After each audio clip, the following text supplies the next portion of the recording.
الحمدللہ رب العالمین والصلاة والسلام علی سید المرسلین وعلی آلہ وصحبہ اجمعین اما بعد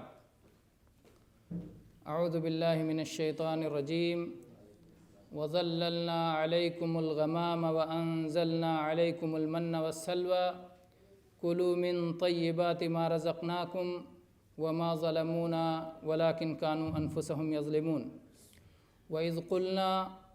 وَإِذْ قُلْنَا ادْخُلُوا هَٰذِهِ الْقَرْيَةَ فَكُلُوا مِنْهَا حَيْثُ شِئْتُمْ رَغَدًا وَادْخُلُوا الْبَابَ سُجَّدًا وَقُولُوا حِطَّةٌ نَغْفِرْ لَكُمْ خَطَايَاكُمْ وَسَنَزِيدُ الْمُحْسِنِينَ۔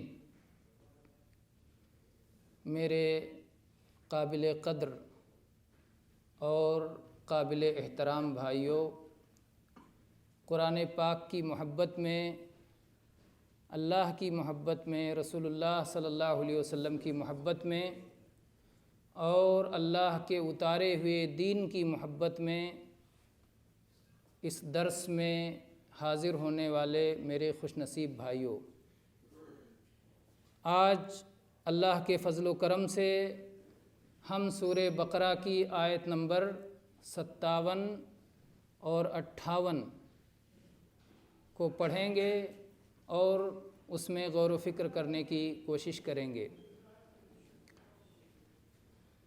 پچھلے ہفتے آیت نمبر 57 کا ترجمہ بتایا گیا تھا، لیکن ہم پھر آج اس کا اعادہ کرتے ہیں۔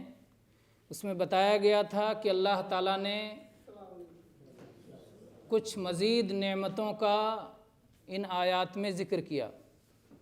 بنی اسرائیل پر اللہ کی نعمتوں کا تذکرہ چل رہا ہے۔ اللہ تعالیٰ بنی اسرائیل کو اپنی ایک ایک نعمت یاد دلا رہا ہے۔ نعمتیں دو طرح سے ہوتی ہیں، ایک نعمتیں جو مصیبتوں کو ٹال کے ہوتی ہیں، ایک نعمتیں جو نوازش اور عطا کے ذریعے ہوتی ہیں۔ تو اللہ تعالیٰ نے ان نعمتوں کا اس سے پہلے ذکر کیا جو مصیبتیں اور بلائیں اللہ نے ٹال دیں۔ غلامی میں مبتلا تھے، ذلت میں مبتلا تھے، ظلم کا شکار تھے، فرعون اور اس کی قوم کے تحت دبے کچلے ستائے جا رہے تھے۔ اللہ تعالیٰ نے ان بلاؤں کو ٹال دیا، ان مصیبتوں کو دور کر دیا۔ پھر اللہ تعالیٰ نے بہت ساری نعمتیں عطا فرمائیں، جس میں سے کچھ نعمتوں کا پیچھے بیان ہوا ہے، اور اس میں اللہ نے فرمایا وَظَلَّلْنَا عَلَيْكُمُ الْغَمَامَ، اور ہم نے تمہارے اوپر بدلیوں کا سایہ فرمایا۔ سایہ یہ اللہ کی نعمتوں میں سے ایک بڑی نعمت ہے۔ اللہ نے ہمارے لیے جو جو نعمتیں پیدا فرمائی ہیں، اللہ نے ان میں سے ایک نعمت سایہ کی نعمت پیدا فرمائی ہے۔ اللہ نے فرمایا وَجَعَلَ لَكُم مِّمَّا خَلَقَ ظِلَالًا، اللہ نے جو تمہارے لیے چیزیں پیدا کی ہیں اس میں سے ایک چیز سایہ پیدا فرمایا ہے۔ سایہ کی نعمت گرمی میں، دھوپ میں آپ کو اندازہ ہوتا ہے کہ جب دھوپ سے پریشان ہوں، کسی دیوار کے سائے میں چلے جائیں، کسی پیڑ کے سائے میں چلے جائیں، کسی اور ٹھنڈے سائے میں پہنچ جائیں تو اس کی نعمت کا احساس ہوتا ہے کہ اللہ کی نعمت ہے۔ تو یہ کون سا سایہ تھا جو بنی اسرائیل کو بدلیوں کا سایہ ملا تھا؟ جب یہ وادی تیہ میں بھٹک گئے اور صحرا چاروں طرف، صحرائے سینا، کوئی سایہ نہیں، تو اللہ تعالیٰ نے بدلیوں کا سایہ بھیج دیا، ورنہ گرمیوں میں تباہ ہو جاتے، ہلاک ہو جاتے۔ تو اللہ نے بدلی کو سایہ کے طور پہ بھیج دیا۔ اس سے ایک بات یہ بھی معلوم ہوتی ہے کہ یہ بدلیاں اللہ کے حکم سے چلتی ہیں۔ اللہ کے نے اسے مسخر، اللہ کے یہ مسخر اور تابع ہیں، اللہ جہاں چاہتا ہے بھیجتا ہے، چاہے سایہ کرنے کے لیے بدلی بھیج دے، چاہے بارش برسانے کے لیے بدلی بھیج دے۔ ہر اعتبار سے یہ اللہ کے حکم کی پابند ہیں۔ بدلی یہ اللہ کی مخلوق ہے، بادل یہ اللہ کی مخلوق ہیں۔ اس وقت وہ حدیث بھی یاد کیجئے جو صحیح مسلم میں آئی ہے، اور مجھے نمبر بھی یاد ہو گیا الحمدللہ، کیونکہ بڑا عجیب سا نمبر ہے اس کا، جو یاد کرنے میں آسان ہے۔ 2984، 2984 نمبر کی حدیث ہے صحیح مسلم میں۔ اللہ کے نبی صلی اللہ علیہ وسلم نے فرمایا کہ ایک آدمی جا رہا تھا کہ اس نے بادل میں سے آواز سنی، عشق حدیقت فلان، کہ بادل جا اور فلاں کے باغ کو سیراب کر دے. سیرابی کیسے ہوتی ہے؟ بارش سے سیرابی ہوتی ہے. فلاں کے باغیچے کو سیراب کر دے. کہہ رہے ہیں بادل وہاں سے ہٹا اور ہٹ کے گیا ایک جگہ ٹیلے پر، پورا پانی اس نے اپنا برسا دیا، اور اس ٹیلے سے ایک نالی بہہ رہی تھی، پورا پانی اس نالی میں آ گیا اور وہاں سے بہتے بہتے آگے جا رہا تھا. تو اس شخص نے کہا کہ میں نے نالی کا پیچھا کیا ہے، آخر نالی جاتی کہاں ہے. پیچھا کرتے کرتے پہنچا تو دیکھا کہ ایک باغیچے میں یہ نالی داخل ہو رہی ہے، اور باغیچے کے اندر کسان آ کر کے ساری نالیاں درست کر رہا ہے، سارے پیڑوں تک پودوں تک پانی پہنچا رہا ہے، کاٹ کے یہاں پہنچا رہا ہے، وہاں پہنچا رہا ہے، وہاں پہنچا رہا ہے. تو میں نے جا کے اس سے پوچھا کہ بھائی تمہارا یہ نام ہے؟ اس نے کہا ہاں میرا یہی نام ہے، جو نام اس نے بدلیوں میں سنا تھا. تو کہا آخر آپ پوچھ کیوں رہے ہو؟ میرا نام کیسے جانتے ہو اور کیوں پوچھ رہے ہو؟ اس نے کہا اس لیے کہ میں نے بدلیوں میں تمہارے نام کی آواز سنی. بدلیوں میں کہا گیا کہ جا کے فلاں کے باغ کو سیراب کر دو. آخر تم اس باغیچے میں کرتے کیا ہو کہ بدلیوں کو حکم دیا جا رہا ہے کہ جا کے اس باغ کو سیراب کر دو؟ اس شخص نے کہا کہ میں اس باغ کا پھل آنے کے بعد اس کے 3 حصے کرتا ہوں. ایک حصہ میں خود کھاتا ہوں، اپنے اہل و عیال کو کھلاتا ہوں، اپنے دوست احباب کو کھلاتا ہوں، اپنے لیے ایک حصہ. دوسرا حصہ غریبوں کو، مسکینوں کو، مسافروں کو، ضرورت مندوں کو، ان کو دیتا ہوں، صدقہ کر دیتا ہوں دوسرا حصہ. اور تیسرا حصہ اسی باغ میں پھر لگا دیتا ہوں اس باغ کی ترقی کے لیے. تو کہا ہاں بس یہی وجہ ہے. ایک بڑا حصہ، فرض زکوٰۃ کتنا ہے؟ تھوڑا سا حصہ ہے، 2.5%، 40 میں سے 1. یہ آدمی تو 1/3، 3 حصے میں سے 1 حصہ غریبوں کے لیے رکھا ہے. اللہ کے بندوں کا اتنا خیال کرتا ہے. اللہ تعالیٰ نے خاص طور پر اس کے باغ کو سینچنے کے لیے بادل کو حکم دیا کہ جا کے وہاں پانی برسا کے آؤ. تو یہ کائنات اللہ کی ہے. اور اسی آیت میں آگے آ کے آئے گا اگلی آیت میں کہ جو لوگ اللہ کے بندوں کے ساتھ اپنا معاملہ اچھا رکھتے ہیں اللہ ان کو اپنے فضل و کرم سے مزید نوازتا ہے. وہ آئے گا انشاءاللہ آگے. اور یہ تو بہت معروف قاعدہ ہمارے ہاں اسلام میں کہ اللہ تبارک و تعالیٰ شکر کرنے والوں کو اور دیتا ہے. لئن شکرتم لازیدنکم. اور یہ ایک شکر ہے اللہ کی نعمت کا کہ اس کی نعمت خود بھی استعمال کریں اور اللہ کے بندوں کو بھی کھلائیں. تو بہرحال تو یہاں پر اللہ تعالیٰ نے فرمایا کہ بنی اسرائیل یاد کرو کہ ہم نے تمہارے اوپر بدلیوں کا سایہ بھیج دیا. بدلیاں مختلف قسم کی، بعض بدلیاں جو ہے جن کے اندر پانی ہوتا ہے اور ان کا سایہ ٹھنڈا ہوتا ہے. ہر بدلی کا سایہ ایک جیسا نہیں ہوتا، بعض بدلیوں کا زیادہ ٹھنڈا ہوتا ہے. تو اللہ تعالیٰ نے اس طرح کی بدلی ان پر بھیج دی. پھر اللہ تعالیٰ نے فرمایا وَأَنزَلْنَا عَلَيْكُمُ الْمَنَّ وَالسَّلْوَىٰ. اور ہم نے تمہارے اوپر اتارا من کو اور سلوا کو. 2 چیزیں ہم نے تمہارے لیے اتارا، تمہاری غذا کے لیے. وہاں پہنچ گئے صحرا میں تو سایہ کا تو انتظام ہو گیا، اب کھانا پانی چاہیے. کھانا پانی کا کہا موسیٰ علیہ السلام سے. موسیٰ علیہ السلام کیا کریں، اب کھائیں گے کیا، پئیں گے کیا؟ تو موسیٰ علیہ السلام نے کہا ٹھیک ہے میں اللہ سے دعا کرتا ہوں. اللہ تعالیٰ نے ان کے لیے من و سلوا بھیج دیا. من کیا تھا؟ صبح میں جیسے اوس گرتی ہے، شبنم گرتی ہے، ویسے صبح میں وہ درختوں پہ پتوں پہ گر جاتا تھا اور وہ گوند جیسا ہو جاتا تھا، جم جاتا تھا اور وہ بہت میٹھا ہوتا تھا شہد کی طرح سے. جا کے اسے چن لیتے تھے اور اس کے بعد کھا لیتے تھے. تو اس طرح سے ان کے کھانے کا، اور پانی میں ملا کے اگر گھول لیا تو خوب میٹھا شربت بن جاتا تھا. تو پینے کا، شربت پینے کا بھی انتظام ہو گیا، کھانے کا بھی انتظام ہو گیا. سلوا یہ ایک چھوٹا سا پرندہ جس کا شکار بڑا آسان تھا، بٹیر یا جسے سمانہ کہتے ہیں. تو وہ پرندہ تھا، تیز ہوا چلتی جس میں اڑ کے پرندے اکٹھا آ جاتے. دکھنی ہوا چلتی اور بہت بڑی تعداد میں پرندے آ جاتے جس کو آسانی سے یہ پکڑ کر کے ذبح کر کے کھا لیتے۔ شاید میں نے کبھی کہہ دیا کہ بھن کے گر جاتے تھے، وہ جنت کی بات ہے۔ جنت میں جب ہم خواہش کریں گے کسی پرندے کا گوشت کھانے کے لیے تو وہ ہم کو بھنا بھنا مل جائے گا، لیکن دنیا میں ایسا نہیں ہے۔ یہ جو سلوا تھا یہ اسے آسانی سے پکڑ لیتے تھے اور ذبح کر کے پھر اس کا گوشت بھون کے کھا لیتے تھے۔ تو اللہ نے ان کے لیے گوشت، اور وہ بھی پرندے کا گوشت جو سب سے لذیذ گوشت ہوتا ہے، اس کا انتظام کر دیا اللہ نے۔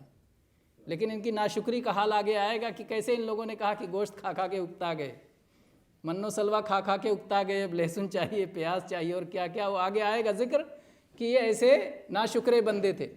بہرحال اللہ نے ان کو یہ نعمت یاد دلائی کہ تم کو ہم نے یہ نعمت دی، میٹھی نعمت۔ انسان کو مٹھاس کتنی پسند ہے، کوئی میٹھی چیز دیکھے تو رال ٹپکنے لگتی ہے، تو اللہ تعالیٰ نے ہری چیز دیکھے تو آنکھیں خوش ہو جاتی ہیں۔ اسی لیے اللہ کے نبی صلی اللہ علیہ وسلم نے فرمایا کہ دنیا میٹھی ہے اور ہری بھری ہے، ہری بھری ہے۔ تو بہرحال اللہ نے من و سلوا انہیں عطا فرمایا۔ اس کے بعد اللہ تعالیٰ نے فرمایا کلوا من طیبات ما رزقناکم، ہم نے جو تمہیں رزق دیا ہے اس میں سے پاکیزہ رزق کھاؤ، یہ پاکیزہ رزق جو ہم نے عطا کیا اس کو کھاؤ۔ آیت اگرچہ خاص موقع پر ہے، لیکن قرآن پاک کے بارے میں سارے علماء اس بات پر متفق ہیں کہ اس کا جو معنی آ رہا ہے وہ ہر ایک کے لیے ہوتا ہے۔ تو یہاں جو اللہ نے حکم دیا کلوا من طیبات ما رزقناکم، کہ ہم نے جو رزق دیا اس میں سے پاکیزہ رزق کھاؤ، یہ عام حکم ہے، سب کے لیے ہے۔ اور اللہ کے نبی کریم صلی اللہ علیہ وسلم کی وہ حدیث بھی یاد کیجئے کہ آپ نے فرمایا ان اللہ امر المؤمنین بما امر بہ المرسلین، اللہ تعالیٰ نے رسولوں کو بھی حلال رزق کھانے کا حکم دیا تھا، ایمان والوں کو بھی حلال رزق کھانے کا حکم دیا ہے۔ جس بات کا آپ نے رسولوں کو حکم دیا اسی بات کا حکم ایمان والوں کو دیا۔ اللہ نے کہا یا ایھا الرسل کلوا من الطیبات، اے رسولو پاکیزہ رزق کھاؤ۔ اللہ تعالیٰ کے رسول منتخب بندے ہوتے ہیں، خاص بندے ہوتے ہیں، اللہ کے چہیتے اور پیارے ہوتے ہیں۔ اللہ نے ان کو کہا کہ پاکیزہ رزق کھاؤ، اور یہ حکم اللہ کو اتنا پسند کہ سارے ایمان والوں کو بھی کہا یا ایھا الذین آمنوا کلوا من الطیبات، اے ایمان والو پاکیزہ رزق کھاؤ۔ تو رسولوں کو بھی حکم وہی جو ایمان والوں کو حکم دیا اللہ تعالیٰ نے، پاکیزہ رزق کھاؤ۔ پاکیزہ رزق کے مقابلے میں کیا ہے؟ خبیث، ناپاک رزق نہ کھاؤ، پاک کھاؤ اور ناپاک نہ کھاؤ۔ پاک رزق کیا ہوتا ہے؟ اللہ کے نبی کریم صلی اللہ علیہ وسلم سے پوچھا گیا کہ اللہ کے نبی یہ کسب طیب کیا ہے، پاکیزہ رزق کیا ہے؟ تو اللہ کے نبی صلی اللہ علیہ وسلم نے فرمایا کہ آدمی جو اپنے ہاتھ کی کمائی سے کھاتا ہے۔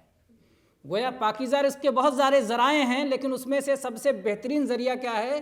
جو آدمی اپنے ہاتھوں کی محنت سے کماتا ہے۔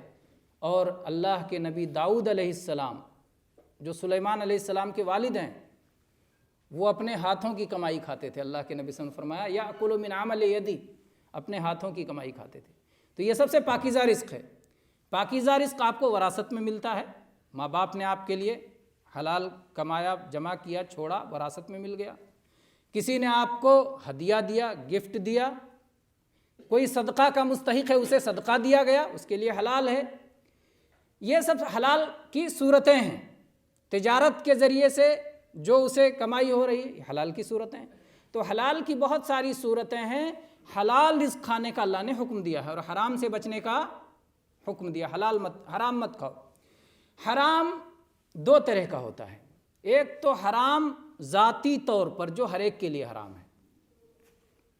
اللہ تعالیٰ نے جب حرام چیزوں کا ذکر کیا تو کیا فرمایا؟ حرمت علیکم المیتہ والدم ولحم الخنزیر۔ یہ سب کیا چیزیں ہیں؟ یہ جو ذاتی طور پر حرام ہے۔ میتہ مردار ہے، ذبح کیے بغیر مر گیا، تو وہ ہر شخص کے لیے حرام ہے، ہر مسلمان کے لیے حرام ہے۔ شراب ہر ایک کے لیے پینا حرام ہے، بہتا ہوا خون ہر ایک کے لیے حرام، یہ ذاتی طور پر حرام ہے۔ دوسرے حرام کی صورت یہ ہے جو کمانے کی وجہ سے حرام ہو جائے، غلط راستہ اپنایا گیا کمانے میں، چوری کر کے کہیں سے لے آیا، چھین کر کے لے آیا، غصب کر کے لے آیا، دھوکہ دھڑی کر کے لے آیا، یہ کمائی کی وجہ سے حرام ہے۔ وہ مال جو اس کو ملا ہے وہ تو حرام نہیں اپنے اندر، لیکن غلط راستے سے کمایا گیا، غلط راستے سے پہنچا، اس لیے حرام، تو اس کے لیے تو حرام ہے جس کے پاس یہ پہنچا، جس نے چوری سے حاصل کیا۔ لیکن اگر اس کے پاس کوئی شخص آتا ہے، اس سے معاملہ کر کے پھر وہ مال اس کے پاس جاتا ہے تو اس کے لیے حلال ہے۔ اللہ کے نبی کریم صلی اللہ علیہ وسلم یہودیوں سے معاملہ کرتے تھے، یہودیوں سے لین دین کرتے تھے، جبکہ یہودیوں کے بارے میں آپ جانتے ہیں بہت بڑے سود خور تھے، وہ سودی کاروبار تھا ان کا پورا پورا، حرام کھاتے تھے، اللہ نے قرآن پاک میں ذکر کیا ہے۔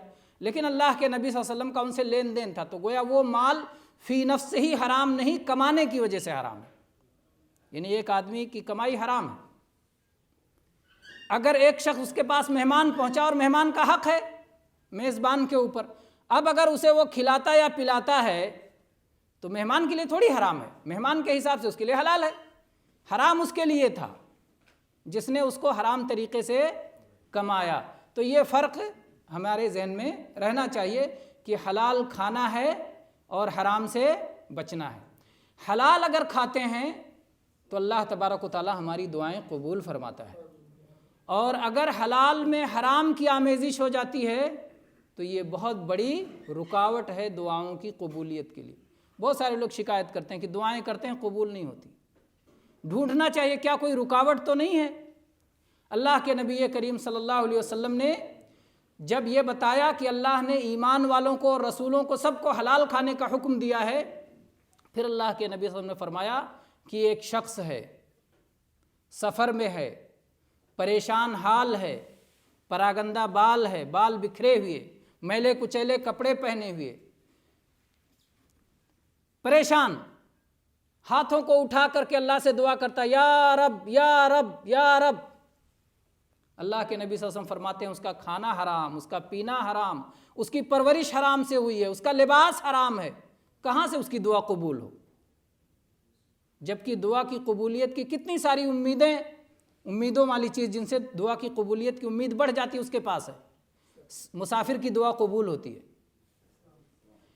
پریشان حال کی دعا قبول ہوتی ہے، عاجز اور بے بس اور پراگندہ حال شخص کی دعا قبول ہوتی ہے، ہاتھوں کو اٹھا کر دعا مانگنے سے دعا قبول ہوتی ہے، یا رب رب کا نام لے کر وسیلہ لے کے دعا کرنے سے دعا قبول ہوتی ہے۔ اتنی ساری چیزیں اس کے پاس جمع ہیں، اس کے باوجود دعا قبول نہیں ہو رہی ہے، کیونکہ اس نے حرام کھایا ہے، اس نے حرام کا پہنا ہے، اس نے حرام سے اس کی پرورش ہوئی ہے، اس کا گوشت پوست حرام کی غذا سے پلا ہے، بڑا ہے، کہاں سے دعا قبول ہو؟ تو یہ کتنی اہم چیز ہے کہ پاکیزہ رزق کھایا جائے اور حرام سے اجتناب کیا جائے، حرام سے بچنا بہت اہم۔ تو اللہ تعالیٰ نے بنو اسرائیل کو بھی حکم دیا، یہود و نصارہ کو، کہ تم حلال رزق کھاؤ، اور اللہ تبارک و تعالیٰ حلال رزق دینے پر قادر ہے اور دینے والا ہے۔ جب اس نے حکم دیا ہے تو اس کو آسان بھی بنایا ہے۔ بعض لوگ ایک سمجھتے ہیں کہ اگر حرام کھائیں گے تو زندہ نہیں رہ سکتے، حلال کھائیں گے تو زندہ نہیں رہ سکتے صرف حلال کھا کر کے، غلط بات ہے۔ اللہ نے جس بات کا حکم دیا ہے اسے آسان بھی بنایا ہے۔ تھوڑی چیزیں ادھر ادھر ہو سکتی ہیں، ہلکی پھلکی چیزیں ہو سکتی ہیں، جیسے تاجروں کے بارے میں آیا ہے کہ التجار هم الفجار الا من قال هكذا وهكذا وهكذا، کہ تاجر لوگ ہی فاجر ہوتے ہیں، یعنی تجارت میں بہت ساری غلطیاں کرتے ہیں، بہت سارا گڑبڑ کرتے ہیں، سوائے اس تاجر کے جو ادھر خرچ کر رہا ہے، ادھر خرچ کر رہا ہے، ادھر خرچ کر رہا ہے، ادھر خرچ کر رہا ہے، تو جو تھوڑی گڑبڑی ہو جاتی ہے ان خرچوں سے وہ ٹھیک ہی ہو جاتا ہے۔ تو ادھر سے اگر کچھ غلط ہوا تو ادھر سے اللہ نے معاف کر دیا۔ جیسے 5 وقتہ صلاح کا مسئلہ ہے، آدمی غلطیاں کرتا ہے، وضو کرتا ہے، کچھ گناہ اس سے دھل جاتے ہیں، صلاح پڑھتا ہے، کچھ گناہ اس سے معاف ہو جاتے ہیں۔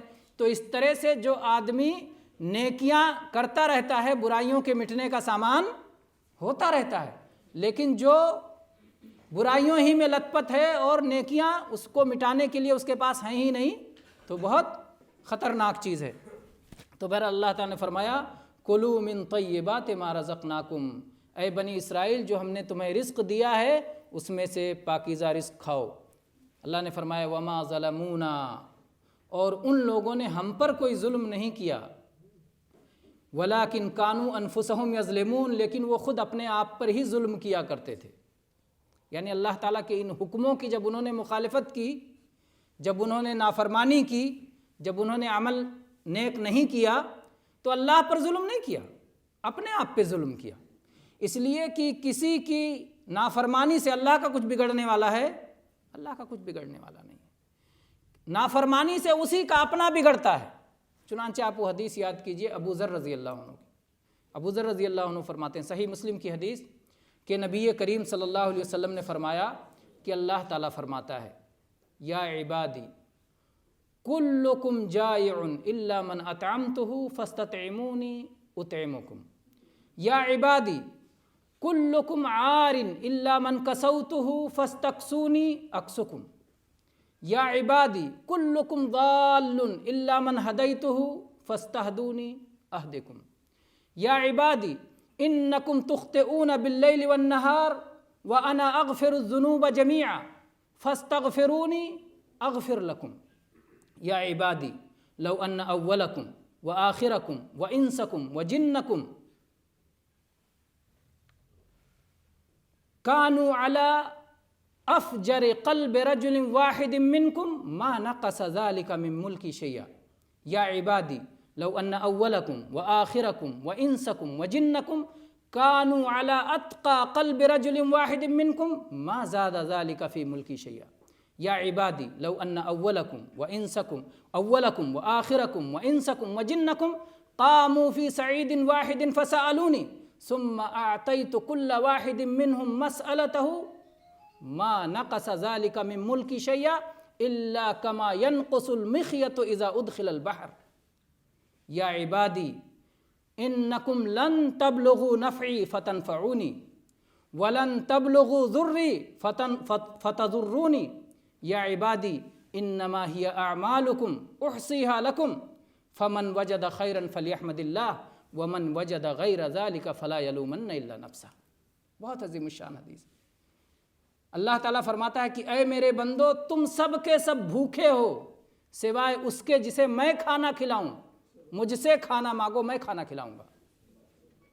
اے میرے بندو، تم سب کے سب ننگے ہو سوائے اس کے جسے میں لباس پہناؤں، مجھ سے لباس مانگو میں تمہیں لباس پہناؤں گا۔ اے میرے بندو، تم سب کے سب راہ راست سے بھٹکے ہوئے ہو سوائے اس کے جسے میں راہ راست پہ لگا دوں، میں ہدایت پہ لگا دوں، مجھ سے ہدایت مانگا کرو میں تمہیں ہدایت دوں گا۔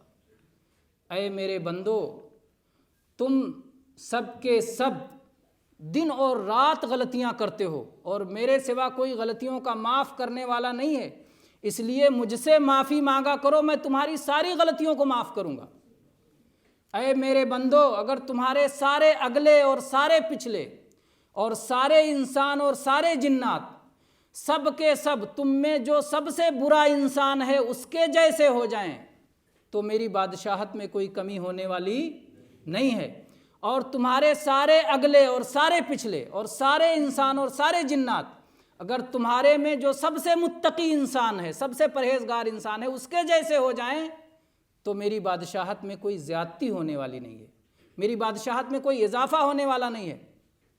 اے میرے بندو، اگر تمہارے سارے اگلے لوگ اور سارے پچھلے لوگ اور سارے انسان اور سارے جنات ایک ہموار زمین پر اکٹھا ہو جائیں اور ہر کوئی اپنا سوال رکھے اور ہر کوئی مانگے اور اللہ تعالیٰ ہر ایک کی مانگ پوری کرتا جائے اور ہر ایک کا سوال دیتا جائے، اس کے بعد بھی اس کے خزانوں میں کوئی کمی نہیں ہوگی مگر اتنا ہی جتنا ایک سوئی سمندر میں ڈالا جائے، سمندر کتنا پانی سمندر سے وہ سوئی کتنا پانی نکال لے گی، وہ چکنی سوئی پانی نکال کے ڈبو کے نکال لو، کتنا پانی نکل سکتا ہے۔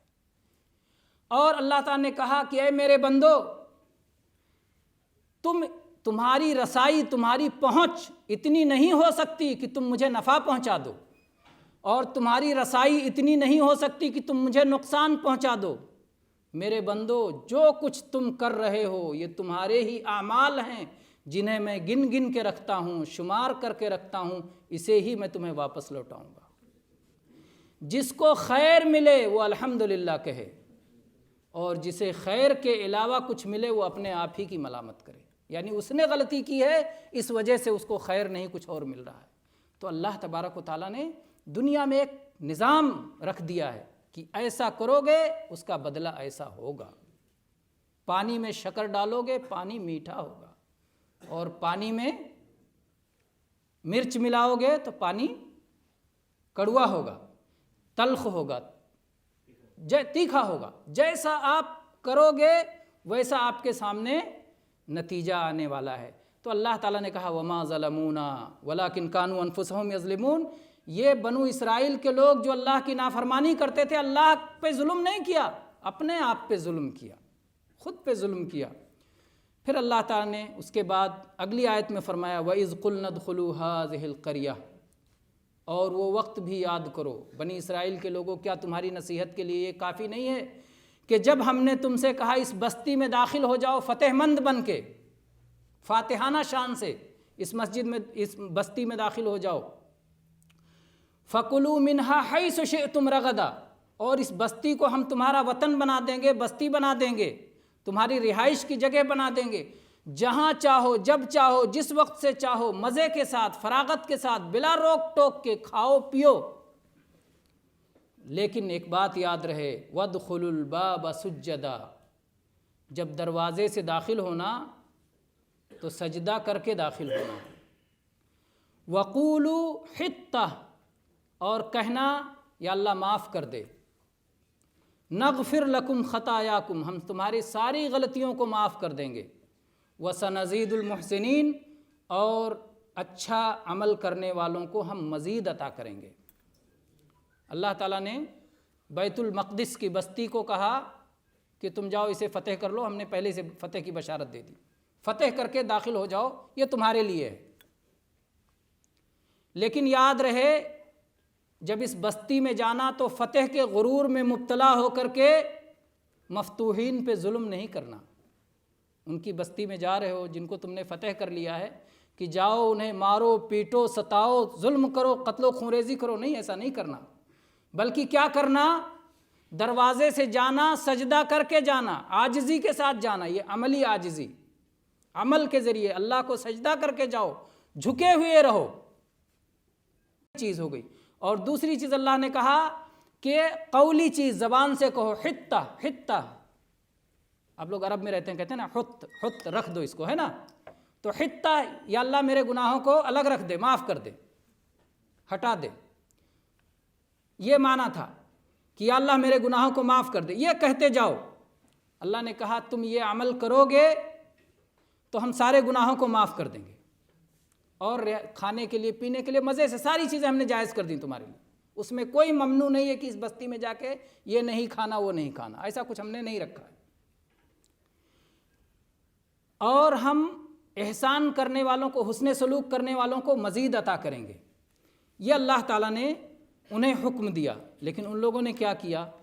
اللہ نے فرمایا فَبَدَّلَ الَّذِينَ ظَلَمُوا قَوْلًا غَيْرَ الَّذِي قِيلَ لَهُمْ، تو تبدیل کر دیا ظالموں نے اس قول کو جو انہیں کہنا تھا اس کے سوا سے جو ان سے کہا گیا تھا، جو کچھ ان سے کہا گیا تھا اسے بدل کے انہوں نے دوسری بات کہنا شروع کر دیا۔ فَأَنزَلْنَا عَلَى الَّذِينَ ظَلَمُوا رِجْزًا مِّنَ السَّمَاءِ، تو ہم نے ان ظالموں پر آسمان سے عذاب بھیج دیا، بِمَا كَانُوا يَفْسُقُونَ، ان کی نافرمانی کے نتیجے میں۔ اللہ نے ان سے کیا کہا تھا کہ جب جانا تو کیا کہنا؟ حتہ حتہ، یا اللہ معاف کر دے، یا اللہ معاف کر دے، بخش دے۔ ان لوگوں نے کیا کہنا شروع کیا؟ حبہ حبہ، حبہ چاہیے دانہ، حبہ فشارہ، ہم کو گیہوں کا دانہ چاہیے۔ زبان سے کہنا زیادہ آسان ہوتا ہے، جب اس کو بدبختوں نے بدل دیا تو جو عمل سے کرنا تھا، سجدہ کرنا تھا، اس کو نہیں بدلیں گے۔ تو جنہوں نے زبان والے، اللہ نے خالی زبان والی چیز کا یہاں ذکر کیا، عمل کا نہیں ذکر کیا، کیونکہ جب زبان والا بدل دیں گے جو کہ زیادہ آسان ہے تو عمل تو اور زیادہ بدل دیں گے۔ اللہ کے نبی صلی اللہ علیہ وسلم نے حدیث میں بیان کیا کہ عمل بھی بدل دیا۔ کیا تھا؟ سجدہ کر کے جانا، تو بدبخت چوتڑ کے بل گھسٹ گھسٹ کے گئے، ساری بدبختی۔ لیکن اس کے باوجود جب یہ بدبختی رہی، اللہ نے انعامات کیے، لیکن انعامات کے بعد انہوں نے اس کا شکر ادا نہیں کیا، سرکشی پر سرکشی کرتے رہے، تو اللہ نے کیا فرمایا؟ فَأَنزَلْنَا مِنَ السَّمَاءِ رِجْزًا، ہم نے آسمان سے عذاب بھیج دیا۔ وہ عذاب کیا تھا؟ اللہ کے نبی کریم صلی اللہ علیہ وسلم نے فرمایا ہے صحیح بخاری مسلم میں، بنو اسرائیل پہ عذاب کا ذکر ہے کہ طاعون آ گیا،